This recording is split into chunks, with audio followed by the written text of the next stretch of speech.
everybody, welcome back to my channel. I thought I would quickly talk to you guys, actually it's not going to be a quick video, I know that already, about my ski accident, because a lot of you have asked me what exactly happened and I'm always explaining it. And then I was talking on my podcast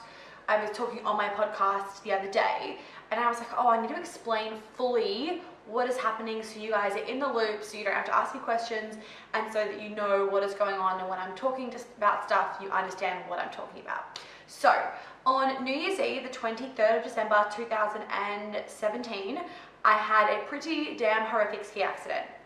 Basically, it was the second day of our skiing holiday. We'd been in Sacramento for a little bit, and then we'd driven up to Lake Tahoe, and this was our second day of skiing, and I had done 4 hours at this point, 4 hours of skiing all together. So even on our first day of skiing, we did like 2 hours one afternoon or something like that, and then I can't remember why we then like came back. It was like we were too cold or too hot or something or other, and so we came back home that first day, and then on the second day it was like 11 a.m. when it happened, and I think I'd done one run before this or something crazy, and I was literally going down a blue run. And I want to just preface this by saying that please don't be like, this is the reason why I don't ski, or I'm never going to ski, or like why I'm afraid to ski.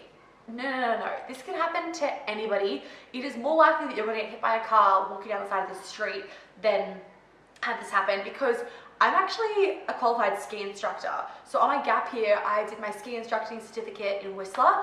I know how to ski. I'm a pretty competent and confident skier. I'm like the skier where I like to go off-piste, jumping off stuff, in the powder. I'm an absolute powder bunny, right? I like the hard shit. And this was an easy, cruisy blue run. The reason why it happened was a combination of a multitude of things. One, the universe was trying to teach me a lesson, of course, but it was Christmas Eve. Actually, the mountain was way too fucking busy, and it was a hazard. Like, they should have closed it off. They shouldn't have allowed that many people up there at that time, because it was too busy. And the problem was there wasn't many runs open because the snow wasn't that good, and because there wasn't many runs open, everyone was going down the same handful of runs, so it was way too busy. And it was actually a snowboarder that was a beginner that hit me. And funnily enough, she lives like 2 suburbs away from me in Melbourne.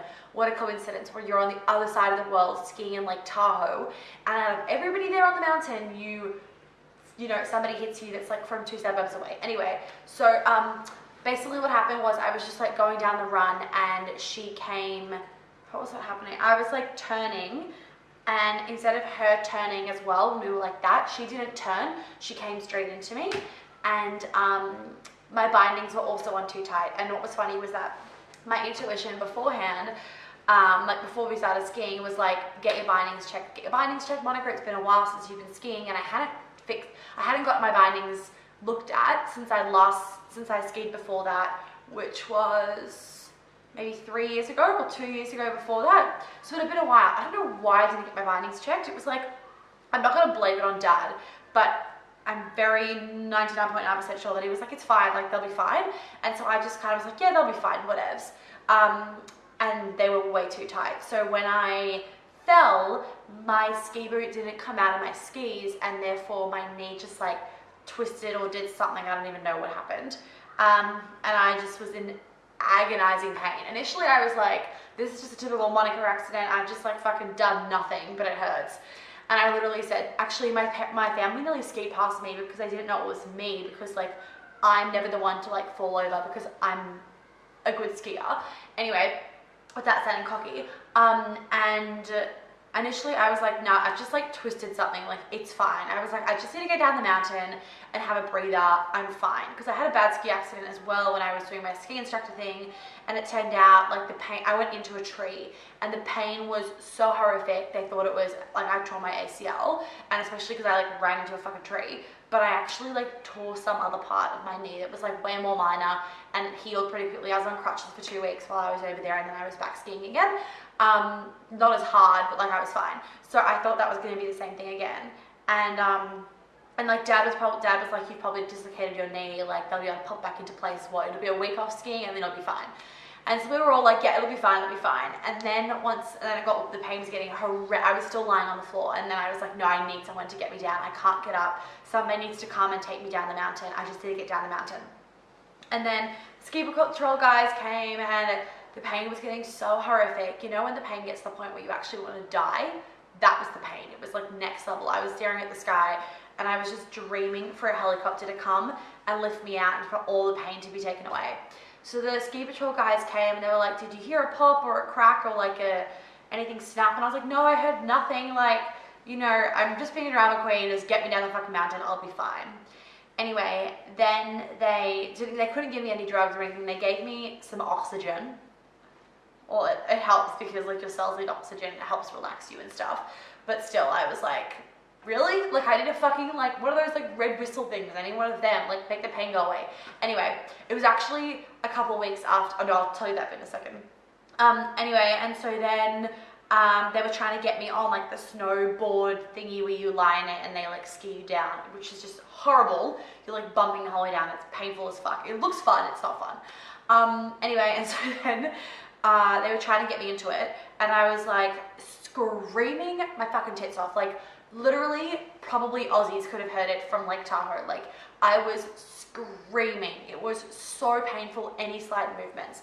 And it was like the heaviness of my boot was just like, oh my God. So I was only able to lie on my side because then like there was absolutely no weight or no like pulling of my hamstring or anything on my leg, you know, like compared to me being flat on my back. So I was laying on the side as they were taking me down and I was just telling myself the whole way down, I'm not in any pain, I'm calm, I'm fine, like really using the power of my mind, and it was able to help me like calm the fuck down, and I was actually able to make the pain like completely numb itself out, like all using the power of my brain and the power of the mind. So then we got down the bottom and then they had to get me from that thingy to the bed of the ambulance bed thing. You know, this like trolley bed thingy involves. I'm really good at explaining things in case you haven't picked that up. So then they were trying to get me from one thing to the next, and my ski boot started slipping a tiny bit. Now, it was not enough for the eye to see, but it was enough to cause me so much pain that I was screaming. Like, you know when like you see like a little toddler and she is going like full belt, screaming her tits off? That was me. Not like crying and a bit like ow, like screaming, and everyone on the mountain was looking. Like it sounded like I was dying. Anyway, and then it was because of my ski boot. It was because my ski boot was sliding off. Like I was lying like this, and it was because this ski boot was like sliding off this foot. Anyway, and so that was like really not nice. And then we got into the ambulance and they were like, okay, we need to give you some morphine or like something to make the pain go away. And I was like, nope, I've just been in hospital 3 weeks ago with fucking quinsy, which is like when your tonsils, it's basically when your tonsils get so bad, like you get such bad tonsillitis that your tonsils start like filling up with fluid and they have to drain your tonsils. Like it's horrific. If you leave it, you can like die because you can't breathe. Anyway, and I was like, nope, they put me on steroids for that shit. Like, my body's a temple, no fucking way. I'm fine. It's literally a sprained knee or something. Like, I am fine. We are waiting to the hospital to see if it's actually anything bad. I'm not putting my body under any more, I'm not putting my liver under any more toxic stress until I know what the fuck is going on. So they were like, no, like it is a bumpy ass ride to the hospital. You need it. And mum was like, fucking give her some. And so they gave me something without steroids because I was like, no, I was just on steroids and I turned into a pufferfish. No. So they gave me something else and then I turned into like happy as a pig in mud and I was like flirting with the boys in the back of the thing and it was just like this whole thing. Anyway, then we rock up to the thing and I'm going to post pictures everywhere when they're relevant. So I'll post a picture here of me coming out of the ambulance. And so then we rock up to the hospital and like, oh my gosh, people blow me away. So we were coming into the hospital and I was like crying and screaming and there was like 50 people trying to help and my leg was all like, it was just like wild. Anyway, and this chick is like just chilling in a chair, like nothing's wrong with her. Like she's literally just chilling and she's like, excuse me, like when is somebody gonna see me? And all the nurses were like, we're dealing with somebody way more serious here, like just shut up. Anyway, which was really funny. And of course then I was like, yeah, shut the fuck up, because I was like high as a kite. Anyway, and then they were like, they took me for an x-ray. No, I think firstly they were like, we need to take your pants off. We need to cut them off because we need to see your knee. And I was like, nobody is cutting my pants. It was a whole new ski outfit. I had new sweaty Betty thermals and they were expensive, amazing thermals, and I was like, I've worn these once, nobody is cutting off my favorite thermals. So they were like, well, like we need to, and I was like, no, we are gonna drug this bitch up and we are gonna take them off normally. So guess what? They took my ski boots off normally because I was like, nobody's cutting my ski boots either. I like those ski boots. And they took my pants off normally because they were like, we ain't messing with this bitch, she's serious. And then it took me for like an x-ray, and the x-ray guys normally can't tell you what's wrong because they can't actually read the x-ray thingies very well, because normally you can't see like a massive something to like know, and they're not allowed, or like they're not trained to read it or whatever properly. And the guy said to me, like, he was really like, they're all really fucking hot. I feel like this is a typical thing wherever I'm in hospital, I always get the hot dudes, like I always get the hot people, and I'm like lying there looking like a fucking mess, and everyone's hot. I'm like, this is fucking difficult. Anyway, and although my hair was in cute braids, that was kind of like, okay. Anyway, and so he did the x-ray, and he came back and he was like, I'm not actually able to read, like I'm not normally allowed to read these, but he was like, that is a fucking big break. And I was like, and I just burst into tears because I was really hoping it was just like a dislocated knee and they could pop back into place and I'd be off my merry way, but it wasn't. Anyway, then they called a surgeon, and they called a surgeon. I overheard them. They're like, you need to come into the hospital. Like, there is a serious chick here. You need this. Like, you need to come in ASAP. And so he came in, and he was they did like a full-on CT scan and like so much shit. Anyway, we saw the CT results, Exhibit A, and he was like, you actually, like, you need surgery and we need to do it ASAP. And I was like, no. And he was like, yes. And I was like, this is typical me. I was like, nope, my body can heal itself. Like, I can use my mind. Like, it's fine. And I was like, I'm not having surgery under any circumstances. It's like, my body is fine. It can do the work for itself. It knows what it's doing. And he was like, Monica, you need surgery. Like, your mind can't fix this. Bottom line is, it wasn't just like a usual break where the bones are still like together and there's a break. It was like the bone, basically what happened was, I should explain that. So what happened was, a chunk of my tibia, so your tibia is your shin bone, a chunk of my tibia was pulled off my tibia. So my ACL ripped off a chunk of my tibia, so it was completely off the bone, like tibia's here, chunk of bone there. And I tore my MCL, had a fluid pocket, enamel damage, and cartilage damage.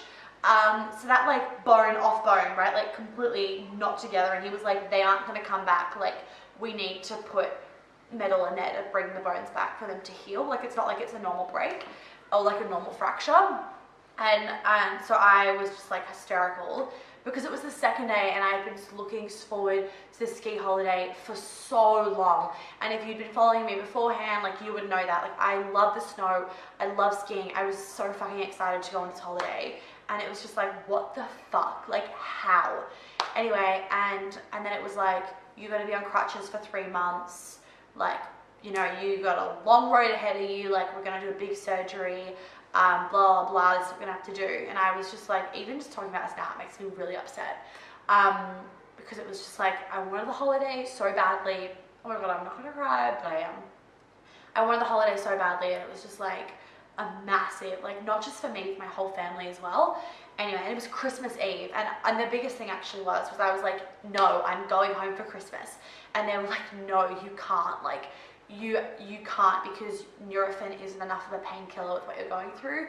And like, every time they had to move me slightly in the bed, or like they had to move me from one bed to my hospital bed in my room, like just literally pick my bed up and move it to another one, and any millimeter of movement in my body just caused so much pain to my leg.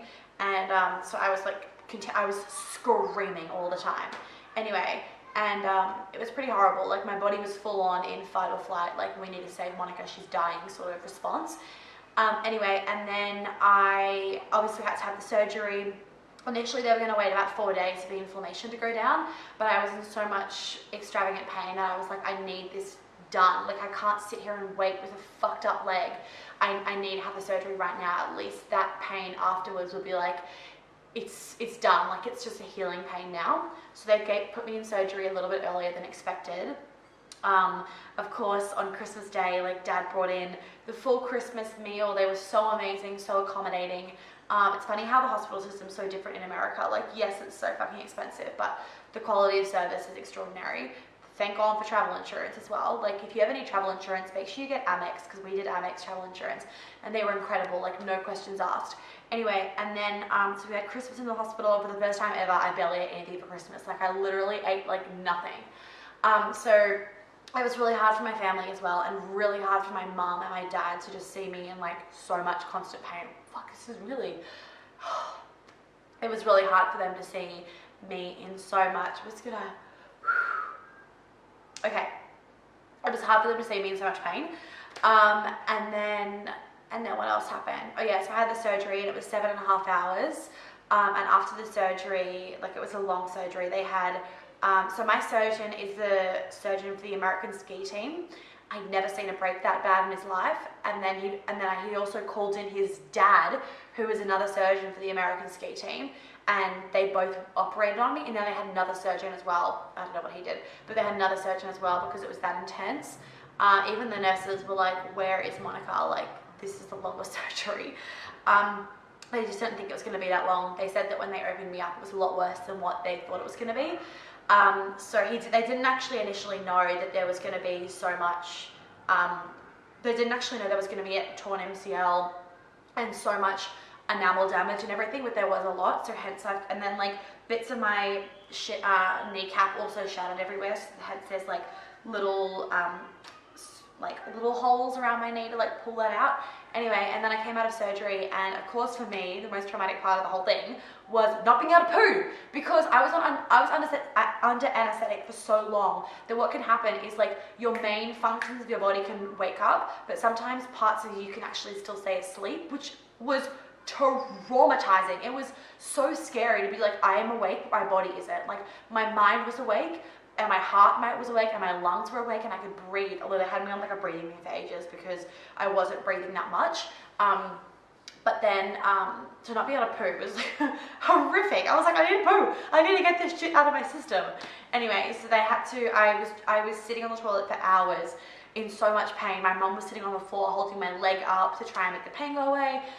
Blah, blah, blah, blah. Like it was horrendous for me to pee, let alone trying to do a poo. We spent hours, like trying to make myself poo, doing every trick in the book, and it wasn't working. So then they had to give me I don't know what it's called. I'm gonna say it's an enema. I think that's what it's called. It's like, basically, this is how horrific it was, and I couldn't do it to myself because I just couldn't bring myself to do it, and so a fucking nurse had to do it, and it was just, the whole experience was really dehumanizing. Not because the nurses were gross or anything like that. The nurses were amazing, and they were so incredible, and I think that I would have gotten a worse experience in Australia, to be honest, because of my second surgery. That kind of showed me, which I'll talk about in a second. But the nurse then had to like shove this tablet up my ass, not joking, and it helps you then, like it's like a laxative to help you poo. It was the greatest poo of my life. Anyway, and then I got out of hospital a couple of days later, and I'll pop in some videos here of me getting up the stairs when I got home. My God, the pain, the whole trauma was just really bad. Because obviously when you go home, you can't be on those heavy painkillers they give you at hospitals. And these painkillers are fucked up. Like 1 minute I'm screaming, the next minute I'm knocked out. Like that is scary. So safe to say I lost my period again from the stress of that whole experience. Is there anything else I'm forgetting at hospital? I watched a lot of Grey's Anatomy, which really freaked me out about like dying on the hospital table. So that was that. But it was pretty bad. It was like no sleep, and just like a horrible experience. And obviously people have worse experiences than me. I'm not trying to get sympathy. I'm literally just trying to tell you guys what happened, because it saves me having to always reply to your DMs with what happened. But that's basically what happened. And so you can see my leg after the ski accident. I'll put an x-ray here. So 3 plates, 11 screws. Anyway, and then fast forward, we went to our second location, which was North Star in Lake Tahoe. And I was, in a wheelchair that whole time there. Me having to pee or poo was an absolute nightmare.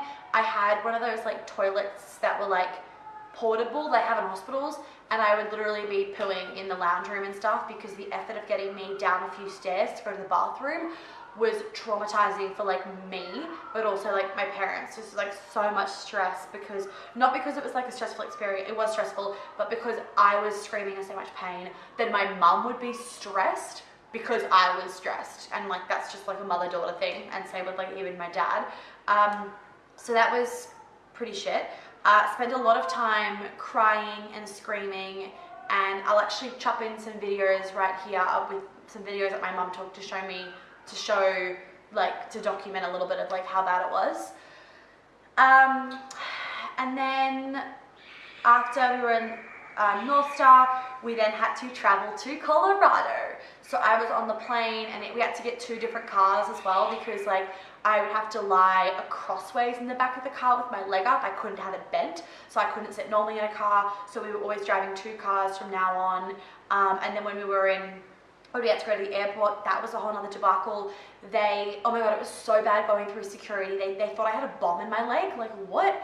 And so even like straight out, I was just like fresh from my operation still, like maybe a week and a little bit after, they wanted me to like take my whole brace off. They were like touching all over my leg, and I was like screaming at them to stop because it was so painful. And like you become very protective of those parts of your body that have been like heavily not ruined, but like gone through a lot. Like even now I'm like super protective of my leg. Anyway, and so that security was just a whole fucking nightmare. And whatever, so that was a very good security for you. On our way home, they didn't allow us to take guacamole because according to customs or whatever, this is a note for you guys, you can't take guacamole, like you can't take mashed avocado, but you can take a whole avocado. The logic I don't get. Anyway, sorry, you can hear the school bell going off from next door. Anyway, and then we were in Beaver Creek, and I was getting a little bit better, but still not great. I would have meltdowns in the middle of the day. I was like, 1 minute I was up, the next minute I was down. I was having full-blown tantrums, also a side effect of the drugs. I was like in a depressed hole. I was just like, it was funny because it was a combination of, I really truly believe that everything happens for a reason. So I knew that something good was going to happen out of it. I knew that I needed this to happen, and that there was a lesson. Like I knew it had to happen to me, and I was no means playing the victim at all. A little bit I was, let's be real. I was kind of a little bit, not like why me, but it was more just I was so bummed that this had happened because I was so excited for the ski holiday, and Beaver Creek and skiing in the snow was like my favorite place ever. I just love it. I cannot wait to go back skiing because I just love it so much. Anyway, I'm not going to cry anymore. And so, what was I going to say? So my parents were able to start skiing little bits, and then somebody would come home in the middle of the day and like make me lunch and like help me go to the bathroom and stuff, and then they'd leave me on the sofa again, and then they'd head out. So it was kind of like a Monica on rotation because I couldn't take myself to the bathroom at this point. I couldn't wipe my own bum. I think I could wipe my front, but I couldn't wipe my bum. Yeah, I can't remember. Thank God I didn't have my period because mum was like, look, I'll wipe your ass, but I draw the line and shoving a tampon up there. Anyway, showering was an absolute nightmare because I had to stand on one leg, and I lost so much muscle and so much strength, so I was really weak. But then also my leg brace weighed probably 2 or 3 kilos, and so I would be standing in the shower on one leg because I was not allowed to weight bear at all, like could not weight bear. And so then I'd be standing in the shower trying to hold my leg up with my leg brace, and it would just go into my hip bone. So we had like a 2-minute window of me getting in the shower, washing my head, getting out before I'd be screaming in agonizing pain, and I would just like pretty much collapse because my leg was just dying. It took me a really long time to feel okay with not weight bearing, but letting my leg rest on the floor. So has it stopped recording? No, it's still recording.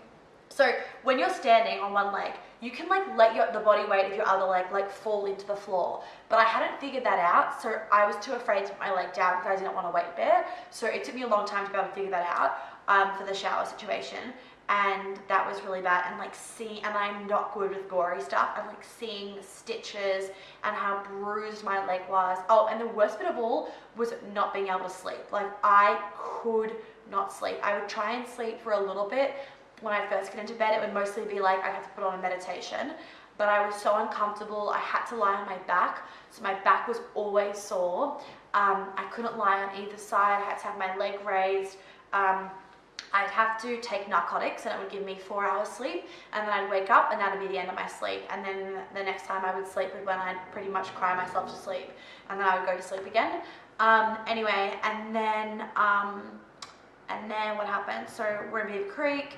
That was a whole nother debacle.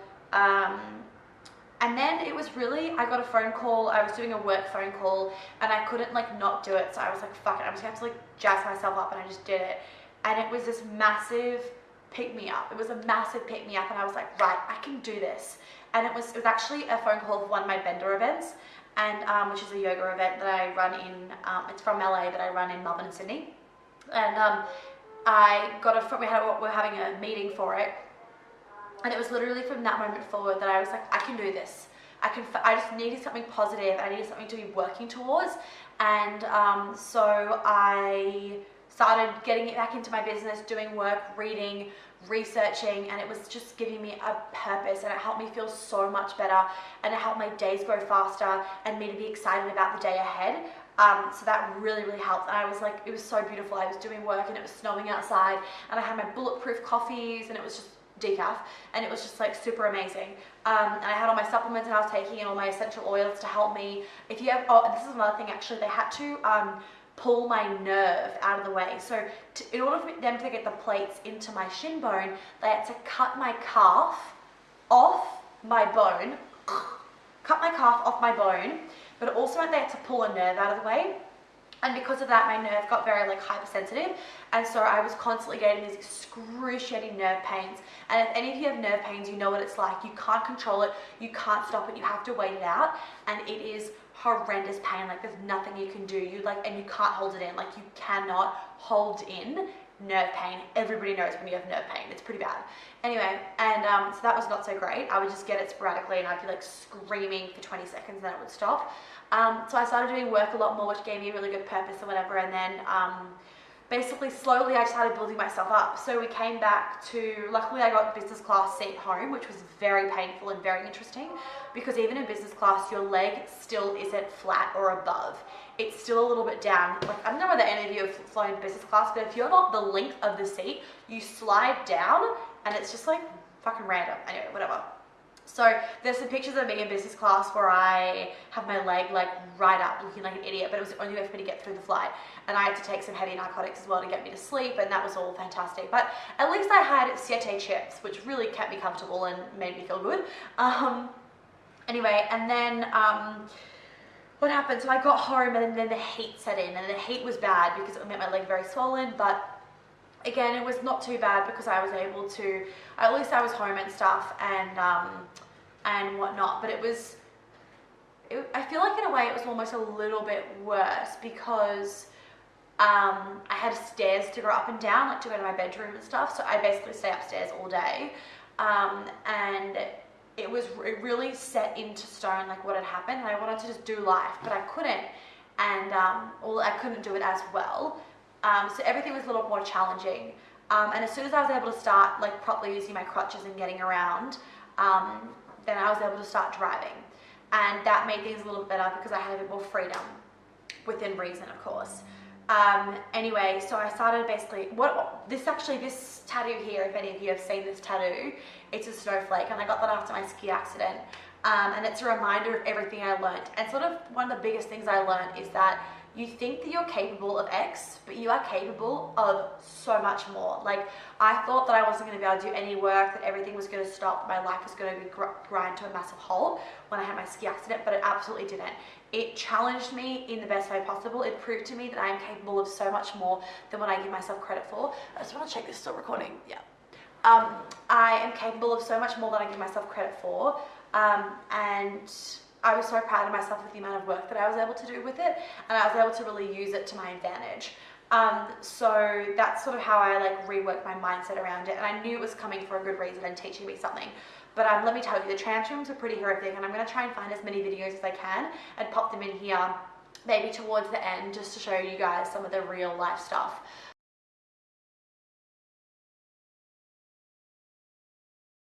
So basically what happened is this abscess, like a hole in my leg is what it is, was just like chilling there in the middle of my scar. So of course I tried everything I could to heal it naturally, and it wasn't infected. I was making sure that it wasn't getting infected, but of course the doctors were like, no, we're gonna put you on antibiotics. And I said to him, I was like, why? Because, you know, we don't want it to get infected. I was like, okay, so it's not actually infected yet. He's like, no, it's not, we don't want it to. And my argument was, why the fuck would you put me on antibiotics? I get that you're trying to prevent it, but that's actually more likely to cause an infection because it will suppress my immune system, it will fuck my gut, so that as soon as I'm off the antibiotics, I'm likely to get a bloody infection. So I was like, F no. So I was doing essential oils, I was keeping it super clean, I was managing it really, really well, and it wasn't getting infected, it wasn't getting worse. But the problem was it wasn't getting any better. So after about 2 and a bit weeks, we were seeing granulation in the skin tissue, which means that the skin tissue is like growing again and forming, and it was healing, but it was really, really slow, and I really wanted to move to Sydney. So anyway, I didn't like any of my surgeons in Australia. I was basically only listening to the advice of my surgeon in America, and he's so amazing, and he was helping me through this whole thing and on the phone to me, and even when I was home in Australia, and he said that, you know, if you want the most cosmetically good looking scar, get the surgery, because even if it does heal, it will take even if the hole does heal naturally, it's going to take a super long time, and you're probably going to be left with a bit of an indentation and a hole. Like a circle with a bit of an indentation in that circle. And also, like, mum was like, if you want to move to Sydney, I'm not letting you move up there with a fucking hole in your leg. You're going to have to go. The thing is, I also had to go to the hospital every 3 days to get the dressings changed and stuff.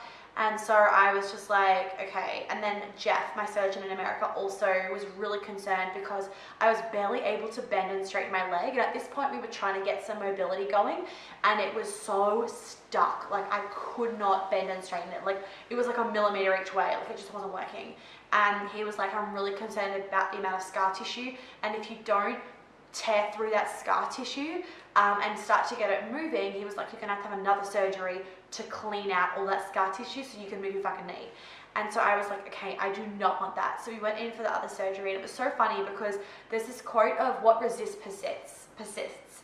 And I resisted the second surgery so much, like with my full body force was no. And it got to the point where I had to have it. Like, there was no option, I had to have it. And so I had to have a second surgery where they cut it out. And then, of course, oh my God, the hospital was so bad. I was telling the nurses what to do. They were giving me the wrong fucking IV things. They weren't changing my antibiotics when they were meant to. It was horrific. Like, I woke up in the middle of the night screaming one time because one of them were putting in the like IV or whatever. And I told them I had to put the medicine stuff in really slowly because I have small veins, and otherwise it's excruciating pain. Fuck me, even just talking about it, like my whole body is just like, I remember this, I can like fully feel it right now. This is why I really talk about how you can like store a lot of shit in your body. Like, this is me storing it, and I think this is really helpful me talking about. It's actually allowing me to move through it. But anyway, so it was horrendous. Like, none of them were listening to me. Fucking, like, so many of them didn't even know what they were doing. The physio thought that I had my first surgery, and so he was like trying to teach me how to walk. I was like, dude, I can fucking walk. Like, I've been learning how to walk for the past 2 weeks. I'm fine. And he was like telling me I had to go back on crutches, and like I had to wear this full leg brace again, and I was like, fuck no. So the doctor was making me I had to go on some oral antibiotics when I got home, which of course I didn't want to. I've been on so many antibiotics in my time, but I did it just to bite the bullet because I didn't want an issue. So I went on the first course, and then they got the swab results back from when they were in the surgery. Oh, side note, in the surgery, they also bent and straightened my leg. So I was asleep, so I couldn't feel it, obviously. So they tore through all the scar tissue. Pictures here. How gross is that to think that you're fully asleep and like somebody can move your body? Ugh. Anyway, bit creepy. So they got the swab results back they did like a swab of like the hole, and it was a staph infection. Now, side note, obviously, I'm not going to be giving you guys advice or anything about what to do if you have a staph infection. If you actually have a staph infection, that's serious business, and you need to deal with that. But you carry staph on your skin all the time, and it wasn't infected. So they had traces of staph, but it wasn't a staph infection. There was no infection. So he wanted me to go on another course of 2 weeks stronger antibiotics to make sure that it killed the staph. And I said to him, okay, but I actually didn't do it because I was like, I've been on IV antibiotics, which is even stronger because it goes through your blood. I've been on IV antibiotics for, I think it was 4 days, and it was like 3 courses a day. So it was a lot of IV antibiotics. Plus I did like, I think it was like 5 days of oral antibiotics when I got home. And I was like, no, I'm fine. I monitored it, of course, because I was like, I don't want it to get red. And I was really careful about monitoring and keeping it really clean. And it was fine. Of course, when I went back to get the stitches out, oh my God, it's healed so well. I'm so glad you did that 2nd course of antibiotics. 2nd course, I just was like, yeah, this is the majority of doctors, right? They just don't think outside the square. It's just like drug. And of course, I was like, yeah, I'm glad I healed really well too. Fucking didn't go on the antibiotic. I didn't tell him that, but I was like, Mum and I were like, yeah, it's funny how it healed so well with the 2nd course of antibiotics and I didn't even fucking go on it. Anyway, I was doing a lot of essential oils, so I'm keeping, and let's also remember my diet is like fucking tip-top shape. Like no sugar, no gluten, no dairy, no processed nothing, no vegetable oil. Like there was no anything going in here that could even promote the slightest infection. My stress was staying low. I was meditating. I was doing healing meditations to that area. I was seeing my kinesiologist. I was doing everything. Anyway, and so that was my ski accident really. So I got the stitches out. So they had to cut the same hole open again twice. And the 2nd time I got it done, the stitches were non-dissolvable. So going to get them out was like horrific as well. But so now I've got a little bit of a slightly thicker scar at the top, but it's slowly going away. And I use like my scar roll on like little concoction that I've got to help it. But update is that I do physio a lot, and I've been doing it for quite a while with my amazing physio Wes, who works at the Well Bondi in Bondi, and I'll tag him below. But what was I going to say? He's been really fucking incredible. And I've progressed really quickly with him. My surgeon in America has been really surprised, so thank you, Wes. But what I was also going to say was, oh yeah, so I've got a lot of plates in my leg, and there's a lot of exercises that I can't do. So anything using a lot of my hamstring in certain positions, excruciating pain. I'm like crying in physio, like not okay. But it's weird. Only certain placements of my feet, like they can't figure it out. Basically, they can't figure out exactly what it is, but what it seems to be is that the end of your hamstring, exhibit A. So the end, hopefully I'm not flashing you guys. So what it is your hamstring is like the bit underneath here. It curls, what is it? It curls like around there. Okay, so it curls around, and where it finishes, the hamstring, it finishes right where my plate is. So every time I activate my hamstring muscle, it rubs over my plate. So if I activate and use my hamstring, it rubs over my plate, which causes all the nerve pain and so much pain in my shin. So I can't do that. And like, for example, like even you might have just seen just then, I can't like just I can't just put my leg down. I have to lift it and then I can put it down, and I can't use my body. I can't actually use my muscles to do it because I get so much pain. So there's a lot of like really basic things that I'm not able to do, like even to get out of bed, I can't just like roll over. I can't, anything, if I like stand up and then I want to like twist a funny way, or if I was to walk and twist my leg, like I don't want to, like I'm just like that, if I did it quickly, I'd get a lot of MCL pain. So there's a lot of like random little things that I can't do. So because of that, I have to go get a 2nd surgery, which I'm going to get done this year, 2019. I'm going to have to get all my plates and my screws out, which obviously is really not ideal. I didn't want that because I don't want to have to put my body under that stress again. I don't want to have to put my liver through all that toxic load again. I just don't want to have to put my parents through that again because I'm going to have to move back to Melbourne for my surgery time. I don't have to put my friends through that. Like obviously I'm thinking about other people and I should just be thinking about myself. I know people pleasing. I'm not people pleasing. I'm just being realistic that it does actually involve other people when you're not able to walk and do everything for yourself. Anyway, but at the same time, I'm so sick of being in pain that I am doing it because it's a little bit of pain, the surgery, for a lot of gain. And I want to be able to ski again. I want to be able to travel and not worry about, is my leg going to hurt? Is the cold going to hurt the metal? Because the cold hurts the metal a lot. Is the heat going to hurt the metal? Is my leg going to get stiff? Do I need to get a massage to make my leg not stiff? There's just so many different things. I don't want to go skiing. And actually, it's really occurred to me that I don't want to go skiing and be in pain. But then I realized if I can barely lift my leg up without any weight, I'm not gonna be able to lift my leg with a ski boot on and skis in powder snow.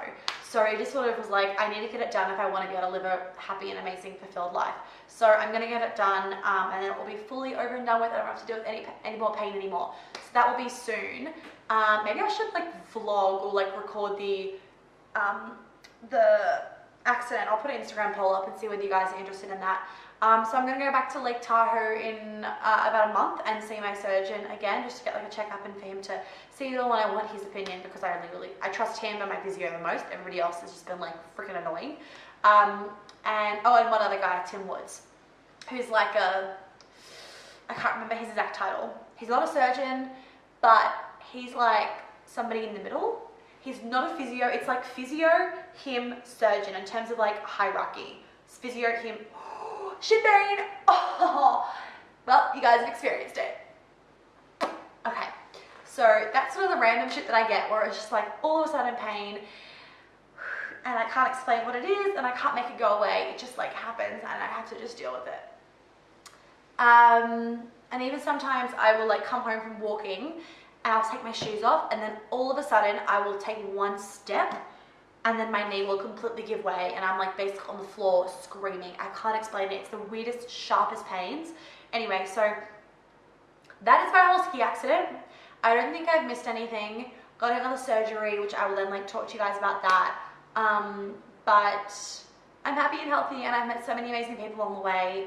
I've made some really amazing friends from going to my physio, and like I'm grateful for it anyway. I've learned a lot. The main sort of like lesson that happened was your left side is your feminine side, and if you've known me for a while, you know that I used to be very, very, very, very, very masculine, and I was not tapped into my feminine at all. And for me, this ski accident was the biggest fucking wake up call of like, we have literally, you are smashing your feminine side. And then I fucking broke her. Like I broke my feminine side, which means I had to give so much tender loving care to her. I had to build her up. My God, this pain is still here, fuck. And all that jazz. So I really liked to bring in more of that like lesson and spiritual understanding. And then even after my ski accident, when I moved to Sydney, I was still full steam ahead, go, go, go. And then I freaking tore a ligament in my thumb opening the toilet door. Like what the fuck? It's because I was rushing around all day. And so it was kind of like another stop of like, stop the masculine, tap into your feminine. Anyway, so that is my ski accident. I'm going to play some extra videos and show some pictures that I haven't yet included, but I hope that explains everything that you guys have been wondering and what happened. And yeah, have an amazing day and thanks for listening.